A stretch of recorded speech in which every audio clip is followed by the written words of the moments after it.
Arratsaldeón, Arantxa. Arratsaldeón, Joseba, ¿cómo estás? Muy bien, ¿y tú? Te voy a contar una cosita muy breve antes de presentarte. Eh, Me pidieron de la Fundación Sabino Arana que hiciera algo en torno al Laura Aguad, y me pidieron hace ya unas semanas, unas cuantas semanas.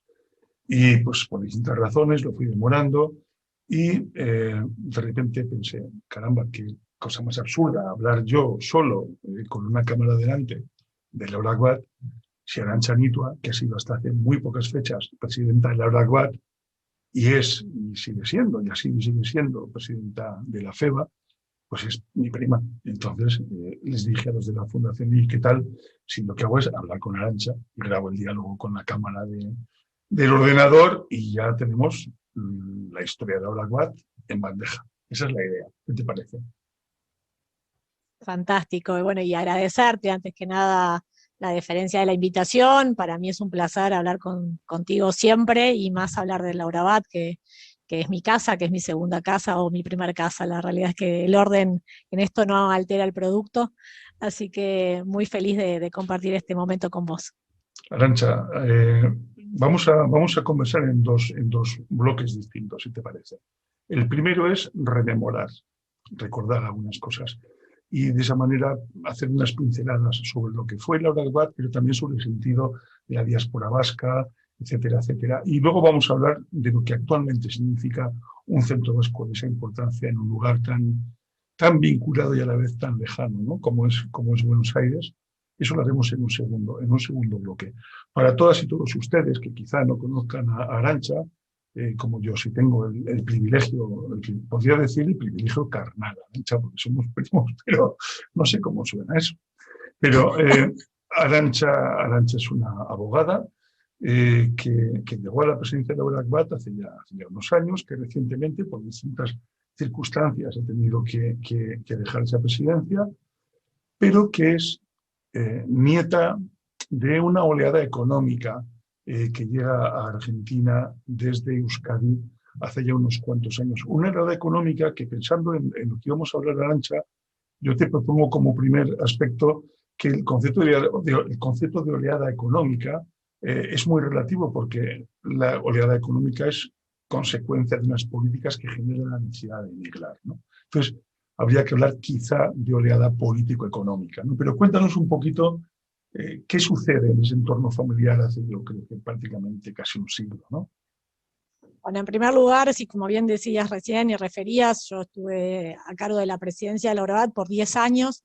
Este mes de abril se cumplió una década de una experiencia que para mí fue fantástica. Yo fui la primera mujer que llega a la presidencia de la Aguad. La Aguad, no sé si todos saben, pero bueno, lo podemos refrescar, es la institución en activo, con vida institucional interrumpida, más antigua del mundo fuera de Euskal Herria.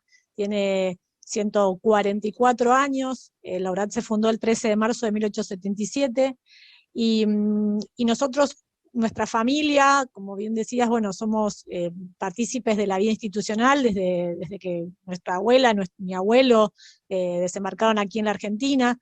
La abuela, que bueno, vos conociste también, como hace un rato decías, somos familia, emigró aquí a la Argentina por cuestiones económicas, pero como bien referías, tal cual, las cuestiones económicas de las inmigraciones no son exclusivamente económicas, hay trasfondos netamente políticos. Los inmigrantes son producto de eso, ¿no? de situaciones de lo más disímiles, y el Aguad fue el receptor de todas esas oleadas inmigratorias que en sus orígenes, en el 1877, cuando se funda el Aguad, se funda por 13 jóvenes vascos que en descargo y en protesta de la abolición de los fueros decidieron crear esta institución. El Aguad después, a lo largo de los años, fue recibiendo distintas oleadas inmigratorias que tenían que ver con distintos motivos. Nadie elige irse, dice un gran poeta que a mí me gusta citar mucho, y nadie elige irse, pero porque la gente se ha ido y porque la gente se mueve, y porque migrar es un derecho, y creo que sigue siéndolo, y creo que tenemos que también nosotros de nuestra experiencia como colectivo ponerlo en valor permanentemente, para que pueda leerse de un lado y del otro del océano, que siempre ha habido distintas motivaciones, y que todos tenemos derecho a estar donde tengamos ganas de estar. Nuestros abuelos en ese momento emigraron, como bien decías, por los que puede circunscribirse a circunstancias económicas, productas de políticas de gobierno que expulsaban a mucha gente. En Euskadi actualmente la presión migratoria no es fuerte, ¿no? Euskadi ha tenido inmigración durante algunos periodos de su historia, también han mandado a sus hijos e hijas a otros lugares, como evidentemente ejemplifica el propio Laura Akbat, pero sí es cierto, Arantxa, que yo creo que ahora mismo, en repetidas ocasiones, el Lehendakari Urkullu, por ejemplo, ha hecho declaraciones institucionales y gestos políticos tendentes a recordar esto, ¿no? A recordar que Euskadi es un país que ha mandado a ciudadanos vascos al mundo para que fueran recogidos, para que llegaran a territorios que eran promisorios para ellos y que por tanto tiene que estar en disposición de acoger, ¿no? En ese sentido yo creo que Laura Akbat es también, y creo que esto es muy importante, no solamente el espacio que recogió, sino el espacio que nos recuerda que hay que acoger.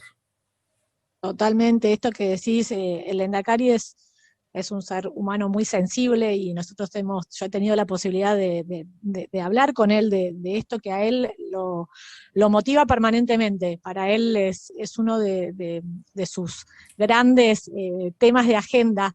Hemos tenido la posibilidad de hablar de esto, de que fuimos evidentemente los vascos un pueblo que ha sido acogido muy generosamente por distintos países en los momentos más difíciles, históricos, y que ahora claramente tiene que acoger, tiene que verse en ese espejo de su propia historia. Digo, cualquier persona en Euskal Herria tiene algún familiar que en su momento tuvo que emigrar, y creo que tener esto en la memoria colectiva es fundamental para poder construirse como una sociedad más justa, más igualitaria, más equitativa, más inclusiva, que creo que eso es muy sanador, digo, como sociedad. Sí que lo es, y muy enriquecedor también, por cierto, ¿no? Porque yo creo que tú nos estás hablando desde Buenos Aires, que es un ejemplo destacadísimo precisamente de ese mestizaje cultural y de esa integración que directamente lo que produce es un gran enriquecimiento cultural, social. Es verdad que las cosas a veces tardan en encajarse y generan fricciones, pues porque hablamos imagínate, en Buenos Aires, de muchísimas culturas, religiones, etcétera. Euskadi no tiene ese poder de atracción, desde luego, ¿no? Estamos en un espacio mucho menos estratégico en términos migratorios, probablemente, de lo que haya podido estar en Buenos Aires casi en cualquier momento de su historia, ¿no? Pero tenemos cierto bagaje también, y creo que es importante ver lo que sucede alrededor y recordar, ver y recordar. Yo creo que Laura Akbat en ese sentido pues es un faro, ¿no?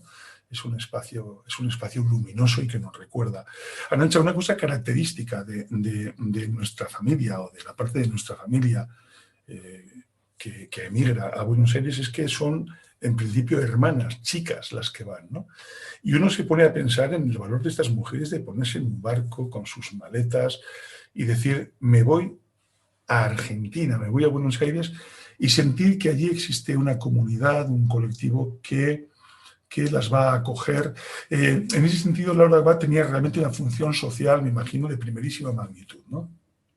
Sí, por supuesto, y en esto que vos recién definías, Buenos Aires y la Argentina, a nosotros nos gusta definirnos como un mosaico de identidades, ¿no? Que me parece que es lo que mejor define a cómo se ha generado este entramado social producto de todas estas oleadas inmigratorias que siguen estando presentes. Digo, en su momento eran oleadas inmigratorias europeas, y ahora nos seguimos recibiendo inmigrantes de los países latinoamericanos, y es una construcción que se hace sin grandes fricciones, con mucha amplitud. Digo, nosotros a veces los argentinos somos muy críticos políticos, pero yo siempre rescato esta voluntad de inclusión y de construcción de entramado social que hemos tenido a lo largo de la historia.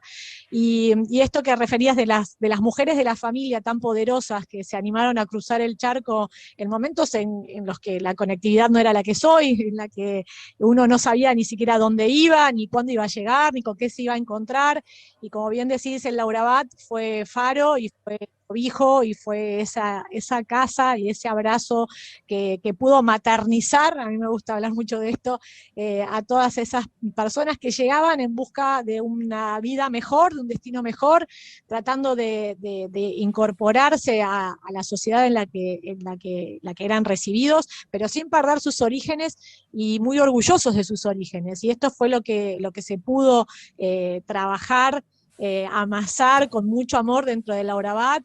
Se generó una suerte de sociedad de socorros mutuos, como eran no solo Laurabat, sino las otras instituciones que fueron surgiendo en el resto de las ciudades del país. Hay muchos centros vascos que ya tienen más de 100 años, en la ciudad de Rosario, en la ciudad de Bahía Blanca, bueno, no me quiero olvidar de ninguno, pero que se iban generando estas suertes de segundas familias, de lugares de cobijo donde se trataba de no perder esas raíces que eran los que los fortalecían y los hacía tratar de paliar esa añoranza que obviamente todos tenían, porque es muy fuerte y era muy fuerte en esos momentos dejar un terruño que era muy amado, porque eso también es algo para destacar. No había resentimiento en esa inmigración, no había deseo de perder el quiénes eran. Todo lo contrario, había un gran orgullo de ser y de mantener todas esas raíces, esas construcciones familiares, personales y sociales, y eso es lo que se generó en este entramado que se dio en los centros vascos, en las escalecheas.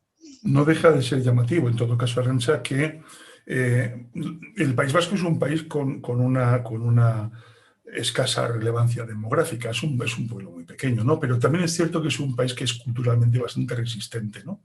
Muy aferrado en torno a su idioma, aunque no se utilice tanto como quizá debiera, pero que es consciente de que tiene un patrimonio en el euskera absolutamente único y maravilloso. Luego, en la segunda parte de la conversación, te quiero preguntar sobre esto, porque yo sé que FEBA y también el Aragbat son sensibles al arreón que recientemente ha hecho la República Francesa contra el euskera, yo creo que se podría decir contra el euskera, pero a esa faceta de resistencia de la cultura vasca, ¿no? Porque hay que imaginarse a esta gente que llega a una ciudad que está creciendo a un ritmo vertiginoso y llega como partícipe de un origen, de una procedencia muy pequeña, porque es una emigración menor que la emigración, por ejemplo, de Galicia y, por supuesto, de Italia, ¿no? Aunque habría que hablar mucho de Italia, porque no es lo mismo un piamontés que un lombardo que un siciliano tampoco, ¿eh?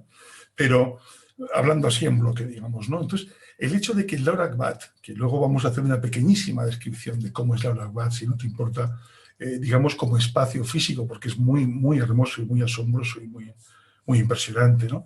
Pero el hecho de que los centros vascos, y el Laurabat puntualmente, consigan no solamente el acoger, no solamente el enriquecerse también con la gente que llega, sino el dar el testigo de ese carácter vasco, político y cultural a lo largo de generaciones, porque tu hijo Faustino es un ejemplo de vasco, yo creo que por los cuatro costados, lo digo sin, y no lo digo en el sentido, no lo digo banalizando, en absoluto, y con una conciencia de serlo que quizás supera a lo de muchachos de aquí de su edad, pero es cuarta o quinta generación. Entonces, esto a mí me asombra muchísimo, ¿no? que esa resistencia se produzca. Esa resistencia y ese sano orgullo, nosotros lo ponderamos de esa manera. La realidad es que siempre decimos, yo trabajo mucho con otras colectividades, creemos que ese también es nuestro mandato, digo, nosotros fuimos muy generosamente recibidos, nuestros abuelos fueron muy generosamente recibidos y nosotros tenemos que seguir transmitiendo toda esa experiencia que tenemos como colectivo a las nuevas corrientes inmigratorias y ser muy sensibles, nos lo debemos, creo, como colectivo. Y en esto siempre, cuando transitamos en estos encuentros con otras colectividades, destacamos, nos lo hacen notar, no es que lo destacamos nosotros, que somos una colectividad muy antigua, con más de 140 años, en un país que es muy joven. La Argentina hace muy poco cumplió 200 años de su independencia, que formamos parte de la historia de nuestro país claramente como colectividad, pero a la vez con un gran caudal de jóvenes en activo. Y eso nos diferencia también de otras colectividades antiguas, como recién referías, la italiana o la misma, inclusive la española, sin ir más lejos. Nosotros tenemos un relevo generacional muy asegurado, con una cantidad de jóvenes muy involucrados, muy conscientes de lo que representa ser vasco argentino. Nosotros siempre decimos que, a mí me gusta decir que nadie puede ser un muy buen vasco si no es un buen argentino. Digo, esto no es a quién querés más, si a tu mamá o a tu papá, creo que se puede quedar a tu mamá y a tu papá por igual, y nosotros nos tratamos de construir desde ese espacio, digo, social, con un gran orgullo de nuestros orígenes, de lo que fueron nuestros abuelos, de lo que son todo lo que traemos, pero también con los pies en este país, con mucha gratitud a lo que nos dio, a lo que nos sigue dando, y tratando de generar un futuro de una colectividad muy orgullosa de quién es, pero construida con esto que es la Argentina, ¿no? Que es el aporte de todos. Yo creo, Arantxa, además, bueno, por supuesto, creo que esto es así. Creo que además centros como el Aragbat y probablemente otros centros vascos también nos recuerdan que cuidado con el sentirse vascos que tutelan a otros vascos que se fueron y que tienen centros vascos, porque esa sensación de que quizás son espacios en los que las cosas se ven reducidas a una memoria o a una vinculación de tipo folclórico, lo que sea, nada más lejos. Yo creo que Laura Abad es muy activo políticamente, también con la vida actual política del País Vasco y de la situación, digamos, vasca en casi en cualquier lugar, ¿no? Y hay un diálogo muy fértil ahí que os tiene que molestar muchísimo, porque yo sé que a veces seguro que se da esa especie de sensación de venimos aquí a cuidar a estos vascos, fíjate tú, qué mérito tienen estos vascos en Buenos Aires. Estos vascos han tenido editoriales en las que han producido obra contra el franquismo, han sido centros de una militancia política muy importante y, por lo tanto, muy prodemocráticos cuando la palabra democracia estaba totalmente proscrita. Es decir, tienen un factor de una vasquidad efectiva y una vasquidad de construcción que creo que es muy importante destacarla. Sí, y en esto, la verdad que a nosotros a veces sentimos que nos reducen a una expresión folclórica, o esa es la mirada que a lo mejor se tiene sobre el funcionamiento o la existencia de las colectividades de la Argentina y del resto de Sudamérica también, y como bien decís, no es ese el espíritu que nos mueve.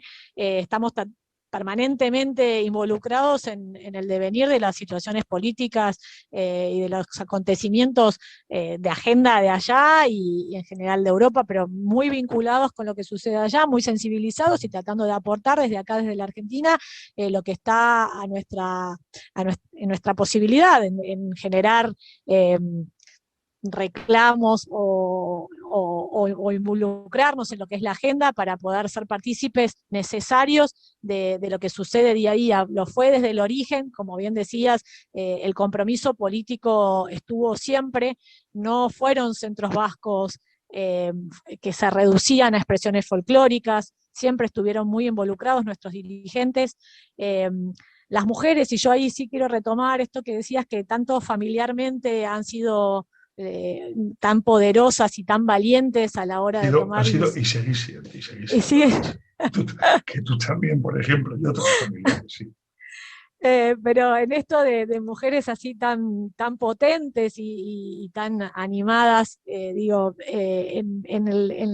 la historia del Laura Abad, siempre formaron parte y estuvieron a cargo de los roles y de las actividades más importantes. O sea, eran las grandes transmisoras del euskera, las grandes transmisoras de todas las expresiones culturales que, bueno, producto de la historia, de las circunstancias de la historia, no estaban visibilizadas.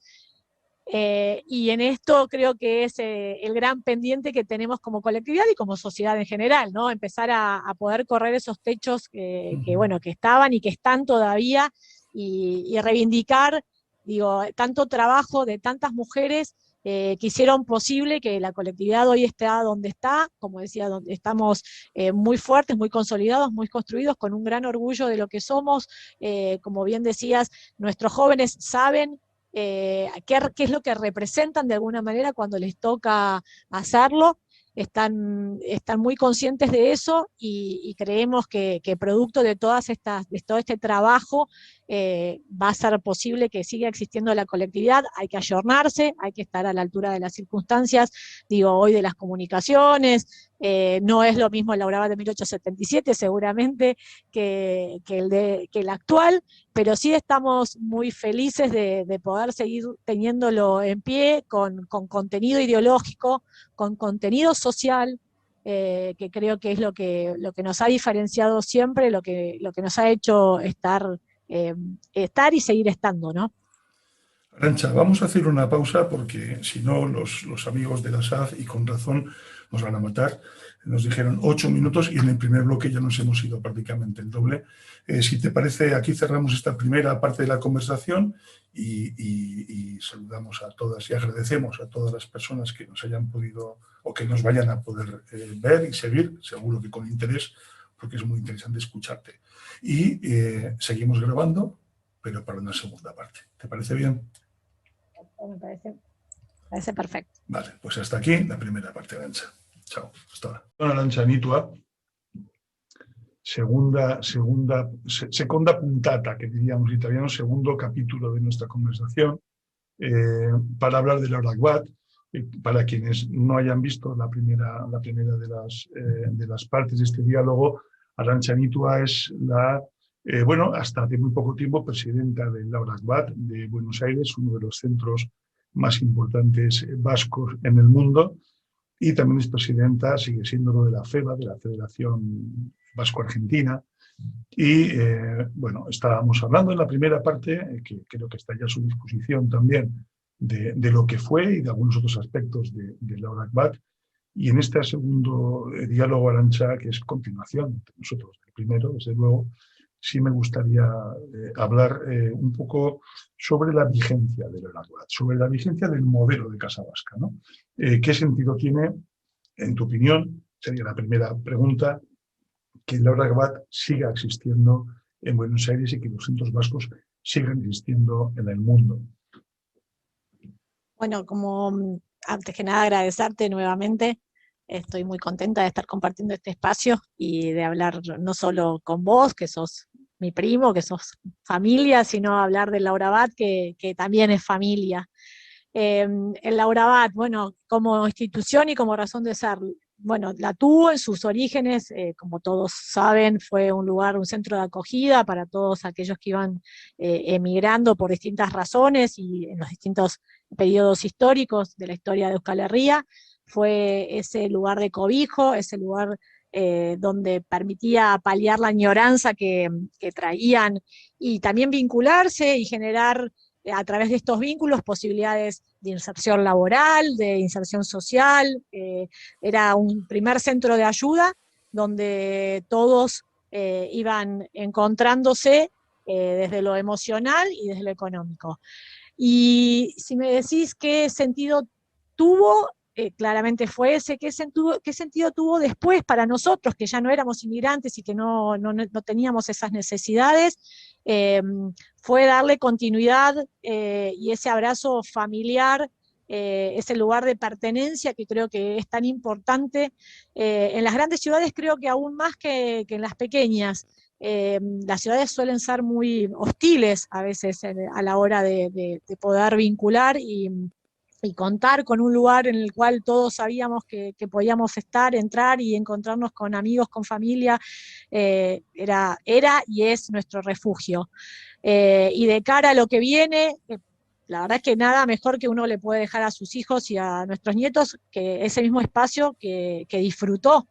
Para mí, en lo personal, yo siempre digo, el Laura Bat fue mi mi primer casa, ni siquiera mi segunda casa. Nosotros tenemos una frase que siempre nos reímos cuando compartimos con amigos que no son de la colectividad, que es: no puedo, tengo ensayo.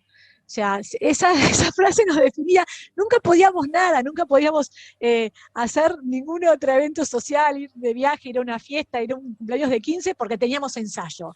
Lo que pasa Y es esto... que, Arantxa, eso, ahí escondes una pequeña mentira juvenil, seguro, porque cualquiera sabe a qué estás llamando ensayo. Porque Laura No, Watt, era sí, ensayo, no, era ya, ensayo sí, de verdad. ensayo, pero Laura Watt es un centro, es un espacio muy grande. Yo creo que se podría definir como un palacete, un edificio histórico, sin duda alguna, muy céntrico, y es un centro con muchos escondrijos y con mucha actividad. Yo creo que caben la actividad visible y la clandestinidad por igual, ¿no? En todos los sentidos. Y hay espacios muy hermosos donde los jóvenes están entre ellos en el quincho de arriba, por ejemplo, que es un sitio donde yo creo que la gente, yo que ya era una persona madura cuando lo conocí, pues me miraban como diciendo que ahora esté aquí, ¿no? Otro pesado visitante. Y luego hay incluso un frontón, quiero decir, un pequeño frontón. El espacio es impresionante, con maderas, con un olor a cera y a historia. Yo creo que hay un sentido patrimonial ahí muy importante, ¿no? Y además se ensaya. ¿No? Pero lo defines como una especie de segunda casa. ¿Cómo no? A mí, personalmente, y creo que te lo habrán dicho antes, ¿no? Lo que me produjo el Laura Akbat en la primera visita fue la sensación de que estaba en un espacio en el que me asombraba que lo vasco pudiera estar tan vivo y tan vigente, pero también en el que era relativamente fácil sentirse vasco, porque era un territorio de una vasquidad sin maldad. No digo exento de intenciones, y por supuesto tenía su papel político y su intención política, ¿no? Pero era un espacio pacífico ante todo, ¿no? Y era un espacio pacífico cuando Euskadi no lo era, fuera porque existía una dictadura o fuera porque existía una actividad terrorista. Pero en Laura Abad ser vasco era algo precioso. No me extraña que os cautivara cuando erais jóvenes, ¿no? No, y no solo nos cautiva, o sea, en esto nosotros siempre decimos que vasco es aquel que desea serlo y el que siente serlo, y el Laurabat en esto ha sido siempre, los últimos, por lo menos todos los años que me ha tocado estar a mí, que desde que yo nací, un lugar de mucha apertura, o sea, no es un ámbito excluyente, no es que hay que ser vasco, no hay que tener 8 apellidos para formar parte del Laurabat. En el Laurabat tenemos un montón de personas que se sienten muy vascos y que están muy orgullosos de serlo sin tener ni un gramo de ADN vasco, y esto también me parece que es muy destacado. O sea, es un lugar de pertenencia, es un lugar de encuentro, es un espacio de construcción social donde se genera este entramado que a nosotros nos da mucha satisfacción. Hoy más que nunca me parece que es necesario esta necesidad de la gente que la tiene, de encontrarse, de poder estar amorosamente con otros, como decías vos, sin maldad, o sea, con mucha voluntad de trabajo colectivo, sin mezquindades, porque tiene que ver con eso, con algo que nos trasciende, o sea, no es el uno a uno, sino la suma de las voluntades, que es algo mucho más grande que eso, ¿no? Eso es el Laurabat, o sea, el Laurabat nos trasciende a todos vamos, hacemos trabajo voluntario, esto también yo siempre lo destaco, en el Laurabat nadie tiene funciones rentadas, todo es trabajo voluntario, se sostiene el Laurabat de esa manera, con el aporte de todos, y me parece que eso también es una gran enseñanza para nuestros jóvenes, para nuestros hijos, en el creer que se puede hacer por los demás, por un otro, por un objetivo que no es el individual. Sí, la importancia del otro. En el caso de la Rabat, además, ese otro que implica no tanto la elección de quién es el otro, sino el hecho de mirar a través del mismo espejo, ¿no? Es decir, yo creo que en la Rabat, en ese sentido, funciona como una lente, se podría decir, como una lente que puede correr también el riesgo de deformar, idealizar, como cualquier lente que, lógicamente, pues produce aberraciones ópticas, pero al mismo tiempo es una mirada efectivamente integradora. Creo que esto es muy importante y creo que lo demuestra algo que te tengo que preguntar, que es el Buenos Aires Celebra, que es algo que yo creo que es realmente asombroso y que tenemos, como sabes, un pequeño grupo de amigos, dentro de los muchos amigos que tú tienes aquí, un pequeño grupo. Nos encantaría algún día poder acompañaros en este Buenos Aires Celebra, ¿no?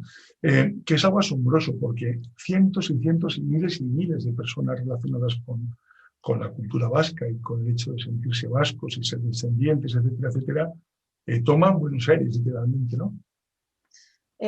Como bien decís, el programa Buenos Aires Celebra es un programa que también se generó en colaboración con el gobierno de la Ciudad de Buenos Aires a instancia del trabajo de las colectividades, donde se planteó la necesidad de poder mostrarle al público, al ciudadano, al porteño y a todos los turistas, de qué se trataban estas colectividades que siempre tenían mucho trabajo de puertas cerradas. Yo decía que cuando tomé la presidencia de la Laurabat, un poco mi desafío tuvo que ver, digo, desde lo institucional, desde el lado de la gestión, ver cómo podíamos, digo, mostrar tanto trabajo colectivo. Nosotros ya sabíamos quiénes somos, qué hacíamos, lo compartíamos, lo disfrutábamos internamente dentro de la colectividad, que es una de las colectividades más antiguas de la Argentina, pero también más numerosa. Hay más de 3 millones de argentinos que tienen algún origen vasco, y bueno, siempre es un poco eso, es sensibilizar a todas esas personas que casi todos los argentinos con origen vasco se saben vascos y están muy orgullosos de serlo. Tenemos un colectivo muy activo en toda la Argentina. Yo, como bien decías, ahora estoy a cargo de la presidencia de la FEVA, de la Federación de Entidades Vasco-Argentinas, que aglutina a más de 100 centros vascos a lo largo de todo el territorio argentino, que es muy extenso, y en esto nosotros teníamos como este desafío, que si bien teníamos un gran trabajo interno como colectividad, queríamos poder mostrarlo a la ciudadanía. Y Buenos Aires Celebra fue esa plataforma que nos permitió poder contarlo, y es en una jornada, una vez al año, que lamentablemente, bueno, ahora por la incursión de este hecho tan disruptivo que es la pandemia, no lo hemos podido hacer estos últimos 2 años de manera presencial, pero bueno, durante más de 9 años hicimos esta experiencia de jornada, una jornada al aire libre en la principal arteria de la Ciudad de Buenos Aires, que es la Avenida de Mayo, a metros de la plaza emblemática de Mayo, en 300 metros, donde se muestra a través de 2 escenarios y de plataformas y de chosnas que están en todas esas cuadras, la colectividad vasca. ¿Quiénes somos los vascos argentinos? A través de nuestra cultura, de nuestra gastronomía, de nuestros bailes, de nuestra música, de la euskera, está todo presente, y está presente todo el arco que forma parte de la colectividad. Nosotros decimos que en la colectividad no sobra nadie, somos muchos, somos diversos ideológicamente, y esto se muestra con ningún tipo de tensión, porque la verdad es que no existe. Podemos tener diferencias, pero eso también es algo muy importante que yo siempre Sí, destaco, que la sí. colectividad no tiene mayor tensión, más allá de opiniones diversas, pero que son muy respetadas, somos muy respetuosos, y eso es lo que podemos mostrar. Las opiniones diversas tienen que enriquecer los discursos, no tienen que ser llevadas al terreno del enfrentamiento ni de la oposición, sino que son posiciones diversas. Arantxa, pero una pregunta sobre el Buenos Aires Celebra.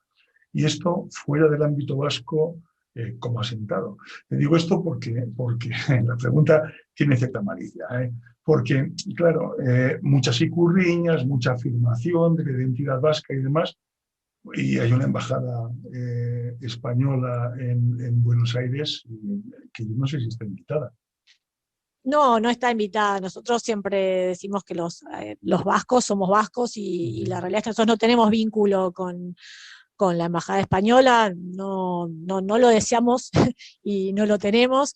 En esto también yo siempre destaco la generosidad del gobierno de la Ciudad de Buenos Aires, que nos reconoce como colectivo vasco, con todos nuestros signos identitarios, y en esto hemos sido totalmente libres de todo lo que es el contenido de lo que ocurre en esa jornada.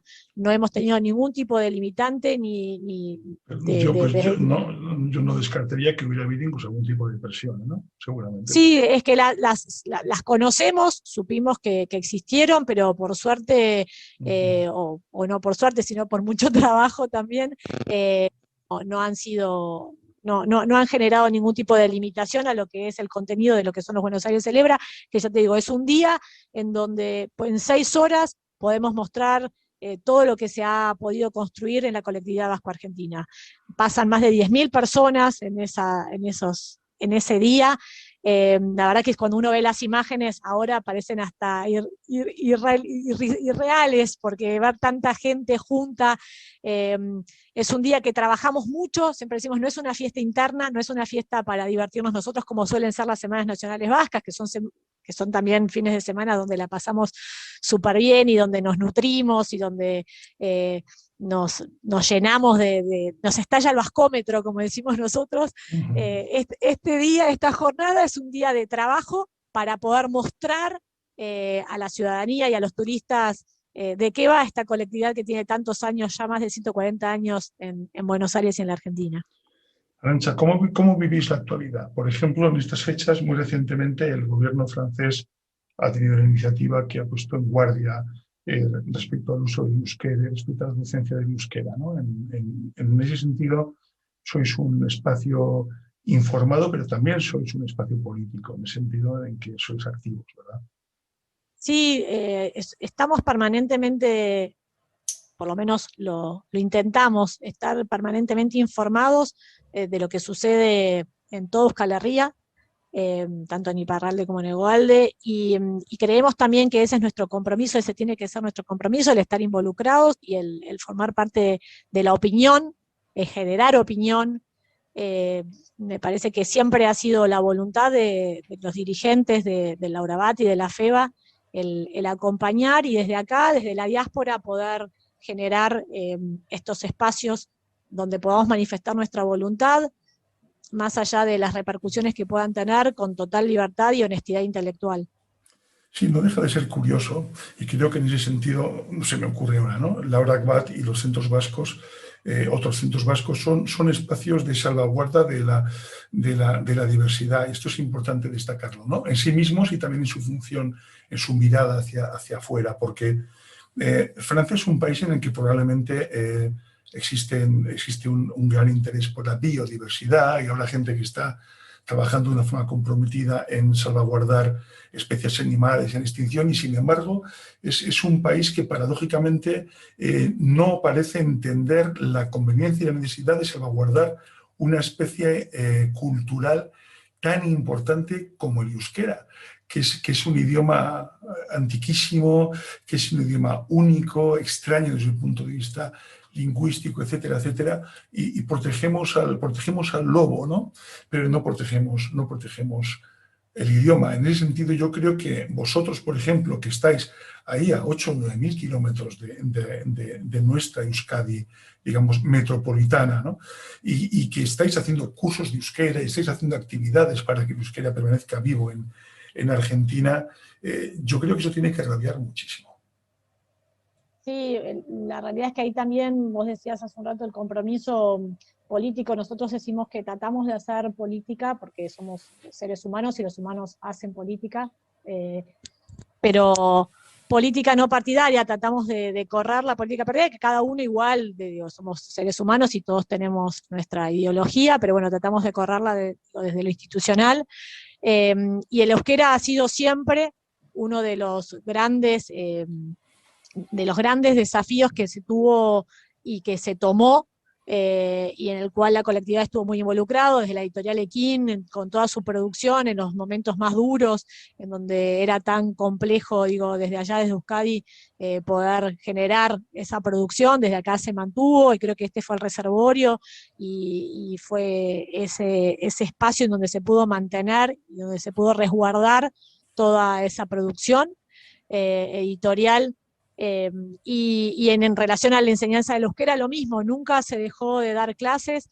En los primeros años de manera más precaria seguramente con las herramientas que había, con una transmisión más oral y con menos material pedagógico, pero ya hace 30 años se tomó como gran desafío nuestros dirigentes, los dirigentes de la FEBA y los de la URABAT, el generar el programa Argentina en Euskaraz, que era un programa modélico, no solo para la colectividad vasca, sino también para otras colectividades, y donde se empezó a generar, en sus orígenes eran internados de 3 meses, el primero fue en Macachín. Macachín es una ciudad muy pequeña de La Pampa, donde está todo el pueblo muy comprometido, porque la principal actividad del pueblo es el Centro Vasco, que tiene su hipódromo, su hotel, es un Centro Vasco increíblemente maravilloso, con gente estupenda. Bueno, ahí se generó el primer Barnetegui, fueron 3 meses de internado, donde 30 jóvenes en ese momento se involucraron en el aprendizaje.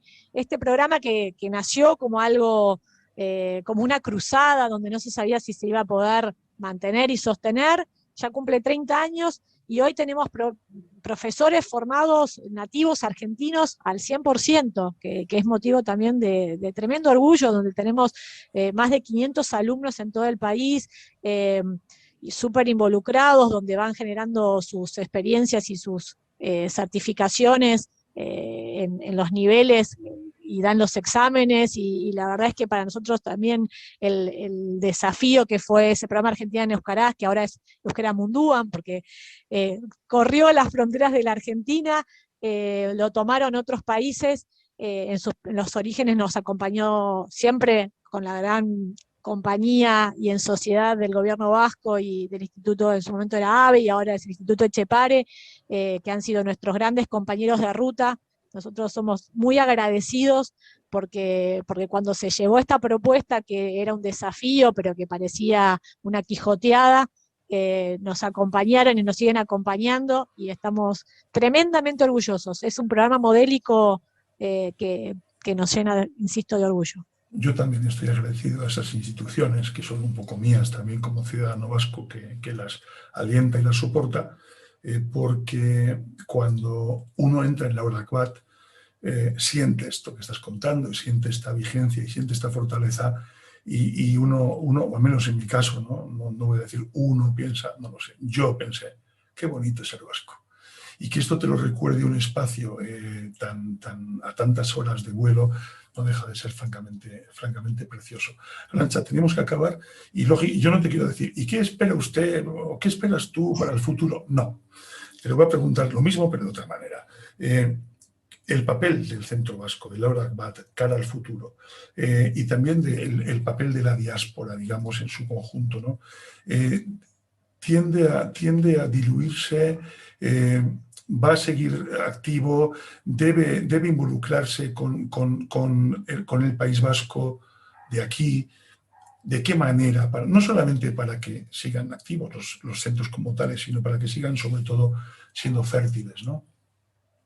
Mira, yo aspiro, no sé, quizás es un poco idealista, pero en este mundo global también me parece que esta situación que nos está tocando vivir, que todavía estamos atravesando, lo que nos ha, creo que dejado como enseñanza, es que hay situaciones que son mucho más globales de las que pensamos. O sea, esto que nos está pasando a todos en el mismo momento, que nos ha hecho vibrar por lo mismo o contra lo mismo, creo que puede ser un buen ejemplo, porque lo está haciendo de integración y de agenda común. Me parece que acá tenemos que tratar de generar un feedback mayor.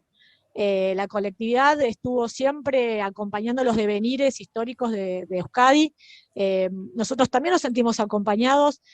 Durante mucho tiempo se leyó al exilio o a la diáspora como con un ánimo de reparación histórica, así lo sentíamos. O sea, durante mucho tiempo desde aquí se sostuvo y se acompañó, digo, familiarmente, institucionalmente y a nivel gobierno. Después vinieron años donde se dio vuelta a la situación económica y política, y nos sentimos acompañados quizás desde allá para acá, y creo que hay que tratar de encontrar un equilibrio. Me parece que los años de reparación histórica también ya se han agotado. Me parece que tenemos que ser socios. Creo en las relaciones simétricas, digo, desde lo personal lo creo, desde lo institucional también. Creo que desde ese lugar se construyen relaciones sanas, y creo que ese es nuestro gran desafío, encontrarnos como socios. Nos necesitamos como un mosaico, como piezas que se complementan desde acá y desde allá, para poder seguir generando más país. Digo, creo que es eso, más País Vasco. Arantxa Nitua, muchísimas gracias por tu tiempo, que yo sé que no te sobra porque eres una persona muy activa, y bueno, ya se te ve además que lo eres, no hace falta conocerte para notarlo, ¿no? Gracias por tu tiempo.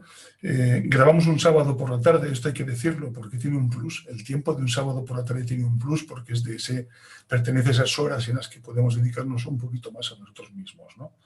Y gracias por tus palabras, como siempre, claras y como siempre precisas y llenas de intención, tanto en lo que es hablar del Orakbat como en lo que es hablar del contexto del Orakbat. Es hermoso percibir Euskadi a través de vuestra lente.